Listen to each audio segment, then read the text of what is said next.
just to illustrate our evolution of understanding of a certain topic here, if we were to have this integer x, say x equals 0, and we wanted to increment the value of x by 1, originally we would have had to come up with some sort of statement like x equals x plus 1, which doesn't make a whole lot of mathematical sense, but it makes perfect sense to C++.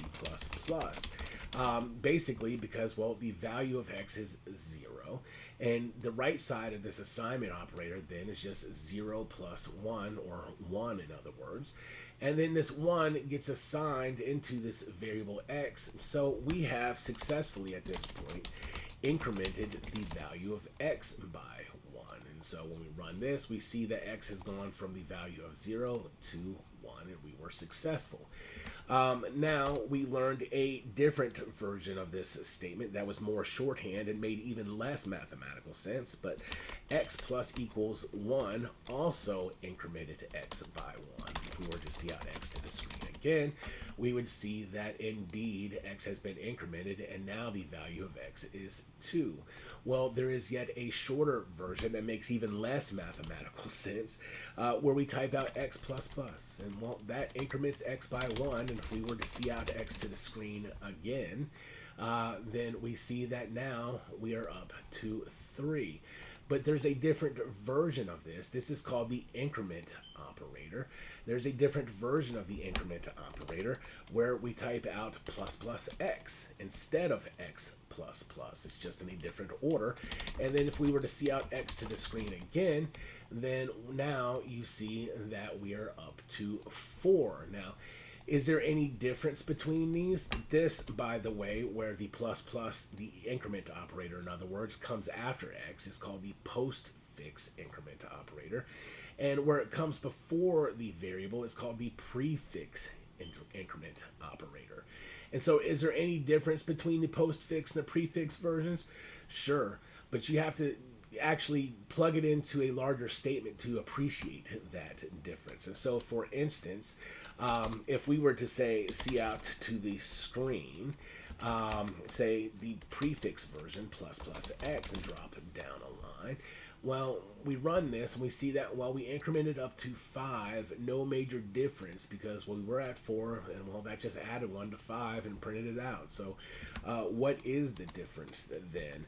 Well, you'll see it when we do the postfix version. So we'll see out to the screen x plus plus and drop it down a line, and well, it looks like we're still at 5. It looks like it didn't actually increment anything. But interestingly, if we were to say just print out the value of x, notice that we're not doing any incrementing here. We're just reporting what x is.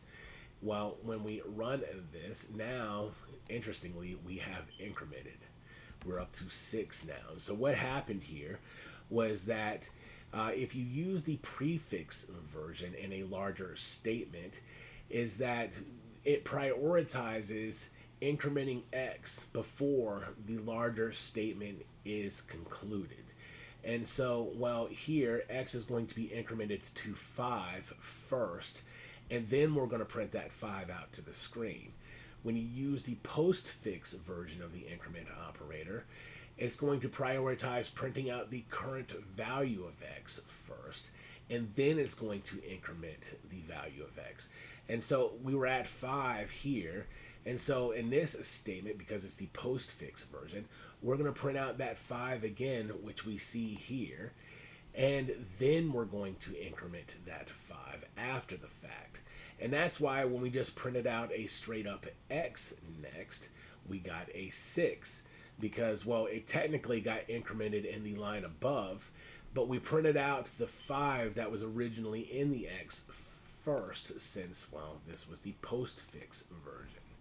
Now, there's also decrement operators that are like this, that subtract 1 from a value.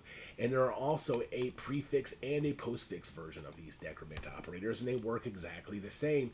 So let's use them, but let's see this time if we can predict what the outcome is going to be, see if we understand. And so if we were to say, well, what number are we on? We're on 6, right? Yep, 6.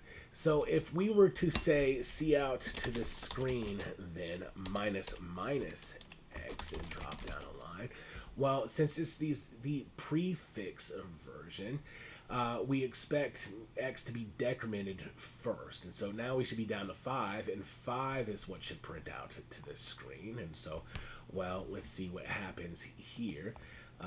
Yep, 5 gets printed out to the screen. It got decremented first from 6, and 5 printed out to the screen. But if we use the postfix version of the decrement operator, see out to the screen and say x minus minus and drop down a line, well, we're on 5 here, so we expect 5 to be printed out to the screen. Then we expect it to be decremented after the fact. And so when we run this, well, there is our 5 that's printed out to the screen, but we know that x equals 4 because it was decremented after the fact. And so we can sort of prove that now with the same strategy of just printing out a straight up x. And now our last number should actually just be a 4. And so, yeah, that's an introduction into increment and decrement operators, both the prefix and postfix versions. Hopefully that wasn't too confusing. See you in the next one.